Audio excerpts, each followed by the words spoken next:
है कि जल शक्ति के प्रति जागरूकता बढ़ रही है, प्रयास भी बढ़ रहे हैं। आज इंटरनेशनल वाटर डे, पूरी दुनिया आज ये जल के महत्व को उजागर करने के लिए इंटरनेशनल वाटर डे मना रहा है। इस अवसर पर हम दो महत्वपूर्ण कार्य के लिए जुटे हैं। आज एक ऐसे अभियान का शुरुआत हो रही है जिसको मैंने मेरे मन की बात में भी कहा था, लेकिन आज दुनिया के सामने एक उदाहरण मिले इसलिए, और भारत में पानी की समस्या का समाधान हो इसलिए, catch the rain, catch the rain की शुरुआत के साथ ही केन बेतवा लिंक नहर के लिए भी बहुत बड़ा कदम उठाया गया है।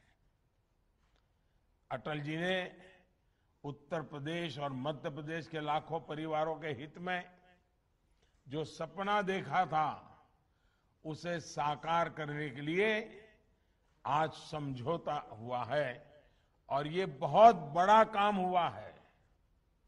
अगर आज कोरोना न होता और अगर हम झांसी में आकर के, बुंदेलखंड में आकर के, चाहे उत्तर प्रदेश हो या मध्य प्रदेश हो, आज ये कार्यक्रम करते तो लाखों लोग आते और हमें आशीर्वाद देते। इतना बड़ा महत्वपूर्ण काम हो रहा है। भाइयों और बहनों, 21वीं सदी के भारत के लिए पानी की पर्याप्त उपलब्धता बहुत महत्वपूर्ण फैक्टर है। पानी हर घर, हर खेत की जरूरत तो है ही, जीवन के अर्थव्यवस्था के हर पहलू के लिए ये बहुत जरूरी है।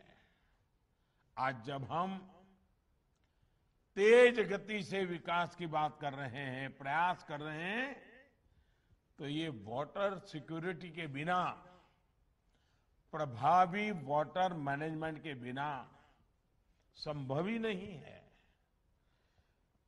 भारत के विकास का विजन,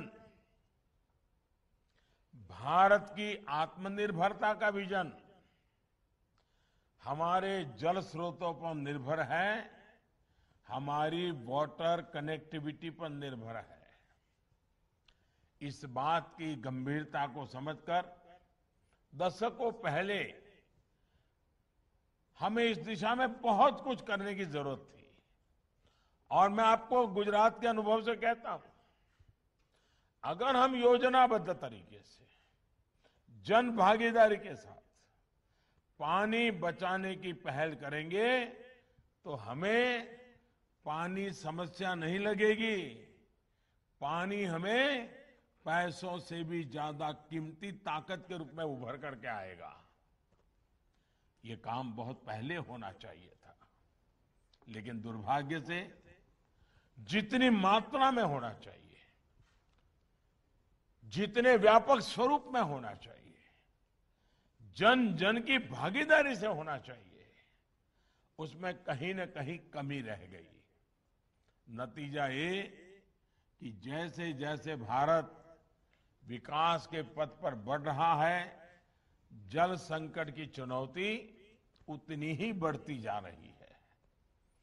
अगर देश ने पानी की बचत पर ध्यान नहीं दिया, पानी का दोहन नहीं रोका, तो आने वाले दशकों में स्थिति बहुत ज्यादा बिगड़ जाएगी। और हमारे पूर्वजों ने हमें पानी दिया है, ये हमारी जिम्मेवारी है कि हमारी आगे वाली पीढ़ी को हमें पानी सुरक्षित देकर के जाना चाहिए। इससे बड़ा कोई पुण्य नहीं है। और इसलिए हम तय करें कि हम पानी को बर्बाद नहीं होने देंगे, हम पानी का दुरुपयोग नहीं होने देंगे, हम पानी के साथ पवित्र रिश्ता रखेंगे, ये हमारी पवित्रता पानी को बचाने के लिए काम आएगी। ये देश की वर्तमान पीढ़ी का दायित्व है कि वो आने वाली पीढ़ियों के लिए अभी से अपनी जिम्मेदारी निभाएं। भाइयों और बहनों, हमें वर्तमान की स्थिति को बदलना भी है और भविष्य के संकटों का अभी से समाधान भी तलाशना है। इसलिए हमारी सरकार ने वाटर गवर्नेंस को अपनी नीतियां और निर्णयों में प्राथमिकता पर रखा है। बीते 6 साल में इस दिशा में अनेक कदम उठाए गए हैं। प्रधानमंत्री कृषि सिंचाई योजना हो या हर खेत को पानी अभियान हो, पर ड्रॉप मोर क्रॉप इसका अभियान हो, या नमामि गंगे मिशन, जल जीवन मिशन या अटल भूजल योजना, सभी पर तेजी से काम हो रहा है। साथियों, इन प्रयासों के बीच ये भी चिंता का विषय है कि हमारे देश में वर्षा का अधिकांश जल बर्बाद हो जाता है। भारत वर्षा जल का जितना बेहतर प्रबंधन करेगा, उतना ही ग्राउंड वाटर पर देश की निर्भरता कम होगी। और इसलिए कैच द रेन जैसे अभियान चलाए जाने और सफल होने बहुत जरूरी है। इस बार जल शक्ति अभियान में विशेष ये भी है कि इसमें शहरी और ग्रामीण क्षेत्र दोनों को शामिल किया जा रहा है। मॉनसून आने में अभी कुछ हफ्तों का समय है, इसलिए इसके लिए हमें अभी से पानी को बचाने की तैयारी जोरों पर करनी है। हमारी तैयारियों में कमी नहीं रहनी चाहिए। मॉनसून के आने से पहले ही टैंक्स की, तालाबों की सफाई हो, कुओं की सफाई हो, मिट्टी निकालना हो तो वो काम हो जाए, पानी संग्रह की उनकी क्षमता बढ़ाना है, वर्षा जल बहकर आने में उसके रास्ते में कहीं रुकावटें न हो तो उसको हटाना है। इस तरह के तमाम कार्यों के लिए हमें पूरी शक्ति लगानी है। और इसमें कोई बहुत बड़े इंजीनियरिंग की जरूरत नहीं है। कोई बहुत बड़े बड़े इंजीनियर आकर के कागज पर बहुत बड़ा डिजाइन बना दे, उसके बाद तो कोई जरूरी नहीं है। गांव के लोगों को ये चीजें मालूम है, वो बड़ी आसानी से कर लेंगे। कोई कराने वाला चाहिए बस। और इसमें टेक्नोलॉजी का जितना ज्यादा से ज्यादा इस्तेमाल किया जाए, उतना ही बेहतर होगा। मैं तो चाहूंगा अब मनरेगा का एक एक पैसा, एक एक पाई बारिश आने तक सिर्फ इसी काम के लिए लगे। पानी से संबंधित जो भी तैयारियां करनी है, मनरेगा का पैसा अब कहीं और नहीं जाना चाहिए। और मैं चाहूंगा इस कैंपेन को सफल बनाने में सभी देशवासियों का सहयोग आवश्यक है। आप सभी सरपंचगण, सभी डीएम, डीसी साथियों की भी बहुत बड़ी भूमिका है। मुझे बताया गया है कि आज इसके लिए विशेष ग्राम सभाएं भी आयोजित की गई हैं और जल शपथ भी दिलाई जा रही है। ये जल शपथ जन जन का संकल्प भी बनना चाहिए, जन जन का स्वभाव भी बनना चाहिए। जल को लेकर जब हमारी प्रकृति बदलेगी तो प्रकृति भी हमारा साथ देगी। हमने बहुत बार सुना है कि अगर सेना के लिए कहा जाता है कि शांति के समय जो सेना जितना ज्यादा पसीना बहाती है, युद्ध के समय खून उतना कम बहता है। मुझे लगता है ये नियम पानी को भी लागू पड़ता है। अगर हम पानी बारिश के पहले अगर हम मेहनत करते हैं, योजना करते हैं, पानी बचाने का काम करते हैं, तो अकाल के कारण जो अरबों खरबों का नुकसान होता है और बाकी काम रुक जाते हैं, सामान्य मानवी को मुसीबत आती है, पशुओं को पलायन करना पड़ता है, ये सब बच जाएगा। इसलिए जैसे युद्ध में शांति के समय पसीना बहाना ये मंत्र है, वैसे ही जीवन बचाने के लिए वर्षा के पहले जितनी ज्यादा मेहनत करेंगे उतना उपकारक होगा। भाइयों और बहनों, वर्षा जल से संरक्षण के साथ ही हमारे देश में नदी जल के प्रबंधन पर भी दशकों से चर्चा होती रही है। हमने देखा है कई जगह पे डैम बने हैं, लेकिन डिसिल्टिंग ही नहीं हुआ है। अगर हम थोड़ा डिसिल्टिंग करें, उसमें जरा जो इंजीनियर है उनके मार्गदर्शन में करना चाहिए, तो भी पानी ज्यादा रुकेगा तो ज्यादा दिन चलेगा। और इसलिए उसी प्रकार से हमारी नदियां, हमारे कैनाल, ये सारी चीजें हैं, बस करने की जरूरत है। देश को पानी के संकट से बचाने के लिए इस दिशा में अब तेजी से कार्य करना हम सबकी जिम्मेवारी है। केन बेतवा लिंक प्रोजेक्ट भी इसी विजन का हिस्सा है। मैं मध्य प्रदेश और उत्तर प्रदेश, वहां के दोनों मुख्यमंत्री, दोनों सरकारें और दोनों राज्यों की जनता, आज मैं उनको जितनी बधाई दूं उतनी कम है। आज इन दो नेताओं ने, इन दो सरकारों ने इतना बड़ा काम किया है जो हिंदुस्तान के पानी के उज्जवल भविष्य के लिए इस स्वर्णिम पृष्ठ से लिखा जाएगा। ये मामूली काम नहीं है। ये सिर्फ एक कागज पे उन्होंने साइन नहीं किया है, इन्होंने बुंदेलखंड की भाग्य रेखा को आज ये नया रंग रूप दिया है। बुंदेलखंड की भाग्य रेखा बदलने का काम किया है। और इसलिए ये दोनों मुख्यमंत्री, उन दोनों राज्य की सरकारें, उन दोनों राज्य की जनता बहुत अभिनंदन की अधिकारी है। लेकिन मेरे बुंदेलखंड के भाइयों, आपकी भी जिम्मेवारी है। इस काम में इतना जुटिए कि ये केन बेटवा का काम हमारे आंखों के सामने पूरा हो जाए और पानी हमें दिखाई देने लगे, हमारे खेत हरे भरे लगने लगे। आइए मिलकर के करें हम। इस प्रोजेक्ट से जिन जिलों की लाखों लोगों को, किसानों को पानी तो मिलेगा ही, इससे बिजली भी पैदा होगी, यानी प्यास भी बुझेगी और प्रगति भी होगी। भाइयों और बहनों, जब प्रयास भगीरथ जितने बड़े हो तो हर लक्ष्य प्राप्त होता ही है। और आज हम देश में जल जीवन मिशन में भी ऐसा ही होते देख रहे हैं। सिर्फ 1.5 साल पहले हमारे देश में 19 करोड़ ग्रामीण परिवारों में सिर्फ 3.5 करोड़ परिवारों के घर नल से जल आता था।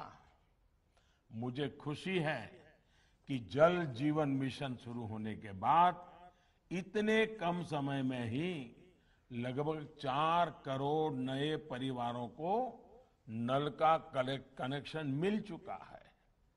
इस मिशन की भी सबसे बड़ी खासियत ये है कि इसके मूल में जन भागीदारी है, लोकल गवर्नेंस का मॉडल है। और मैं तो कहूंगा, और मेरा ये अनुभव से मैं कहता हूं, ये जल जीवन मिशन में जितनी ज्यादा मात्रा में बहनें आगे आएगी, जितनी ज्यादा मात्रा में बहनें इस जिम्मेवारियों को लेगी, आप देखिए पानी का मूल्य माताएं बहनें जितना समझती है ना, वो और कोई नहीं समझ सकता है। माताओं बहनों को पता होता है अगर पानी कम है तो घर में कितनी मुसीबतें झेलनी पड़ती है। अगर उस मां के हाथ में पानी की व्यवस्था देंगे, उस बहन के हाथ में पानी की व्यवस्था देखें, आप देखिए ये माताएं बहनें ऐसा परिवर्तन ला करके देगी, ऐसा परिवर्तन ला करके देगी जो शायद हम सोच भी नहीं सकते हैं। आप सभी पंचायती राज के साथी भली भांति जानते हैं कि इस पूरे प्रोग्राम को गांव ही संभाल रहे हैं, गांव ही चला रहे हैं। विशेषकर मैंने पहले कहा उसी प्रकार से हमारी महिलाओं के नेतृत्व में इसको आगे बढ़ाइए। आप देखिए परिणाम मिलना शुरू हो जाएगा। मुझे खुशी है कि स्कूल हो, आंगनवाड़ी हो, आश्रमशालाएं हो, हेल्थ एंड वेलनेस सेंटर हो, कम्युनिटी सेंटर हो, ऐसे स्थानों पर प्राथमिकता के आधार पर नल से जल पहुंचाया जा रहा है। साथियों, जल जीवन मिशन का एक और पहलू है जिसकी चर्चा कम ही होती है। हमारे यहाँ आर्सेनिक और दूसरे प्रदूषणों से पानी जो कुछ प्रकार के एलिमेंट युक्त होता है, केमिकल युक्त होता है, ये बहुत बड़ी समस्या है। दूषित पानी के कारण बहुत तरह की बीमारियां लोगों का जीवन तबाह कर देती है। उसमें भी हड्डियों की बीमारी जीना मुश्किल कर देती है। इन बीमारियों को अगर हम रोक पाएं तो अनेक जीवन बचा पाएंगे। इसके लिए पानी की टेस्टिंग भी उतनी ही जरूरी है। लेकिन अगर वर्षा का पानी बहुत बड़ी मात्रा में बचाएंगे तो बाकी जो ताकत है वो कम हो जाएगी। आजादी के बाद पहली बार पानी की टेस्टिंग को लेकर किसी सरकार द्वारा इतनी गंभीरता से काम किया जा रहा है। और मुझे इस बात की भी खुशी है कि पानी की टेस्टिंग के इस अभियान में हमारे गांव में रहने वाली बहनों बेटियों को जोड़ा जा रहा है। कोरोना काल के दौरान ही 4.5 लाख से ज्यादा महिलाओं को वाटर टेस्टिंग की ट्रेनिंग दी जा चुकी है। हर गांव में कम से कम 5 महिलाओं को पानी टेस्ट करने के लिए ट्रेन किया गया जा रहा है। वाटर गवर्नेंस में हमारी बहनों बेटियों की भूमिका को जितना अधिक प्रोत्साहित किया जाएगा उतना ही बेहतर नतीजे मिलना तय है। मुझे विश्वास है कि जन भागीदारी से, जन सामर्थ्य से हम देश के जल को बचाएंगे और देश के कल को हम फिर से एक बार उज्जवल बनाएंगे। मेरा एक बार फिर देश के सभी नौजवानों को, सभी माताओं बहनों को, सभी बच्चों को, लोकल बॉडीज को, सामाजिक संस्थाओं को, सरकार के विभागों, सभी राज्य सरकारों से आग्रह है कि जल शक्ति अभियान को सफल बनाने के लिए हम सब एक संकल्प लेकर के आगे बढ़े। आने वाले 100 दिन पानी की तैयारी, जैसे घर में बड़े मेहमान आने वाले हो, जैसे गांव में बारात होने वाली हो, तो गांव कैसी तैयारी करता है? महीने भर पहले से तैयारियां शुरू हो जाती है। बारात आने वाली। ये बारिश आने के लिए पूरे गांव में ऐसी तैयारी होनी चाहिए। भाई बारिश आने वाली है, चलो भाई पानी बचाना है। ये एक प्रकार का उमंग, उत्साह ये शुरू हो जाना चाहिए। आप देखिए, एक बूंद बाहर नहीं जाएगा। और दूसरा, जब पानी आता है तो फिर दुरुपयोग करने की आदत भी बन जाती है। मेरा आग्रह है, पानी बचाना जितना जरूरी है उतना ही पानी विवेक बुद्धि से उपयोग करना भी जरूरी है। इसको हमें कभी नहीं भूलना चाहिए। मैं फिर एक बार आज विश्व जल दिवस पर, वर्ल्ड वाटर डे पर पानी को लेकर के इस जागरूकता अभियान को, और जिन सरपंचों ने, जिन्होंने धरती पे काम किया है, जिन नौजवानों ने धरती पर पानी के लिए अपना मिशन बनाया है, ऐसे अनेकों लोग हैं। आज तो मुझे 5 लोगों से बात करने का मौका मिला, लेकिन हिंदुस्तान के कोने कोने में ऐसे लोग हैं। ऐसी सारी शक्तियों को नमन करते हुए आइए हम पानी के लिए प्रयास करें, पानी को बचाने के लिए हम सफल हो और पानी हमारे धरती को पानीदार बनाए, पानी हमारे जीवन को पानीदार बनाए, पानी हमारी अर्थव्यवस्था को पानीदार बनाए। हम एक ऊर्जा से भरा हुआ राष्ट्र बन के आगे बढ़े, इसी एक कल्पना के साथ आप सबका बहुत बहुत धन्यवाद।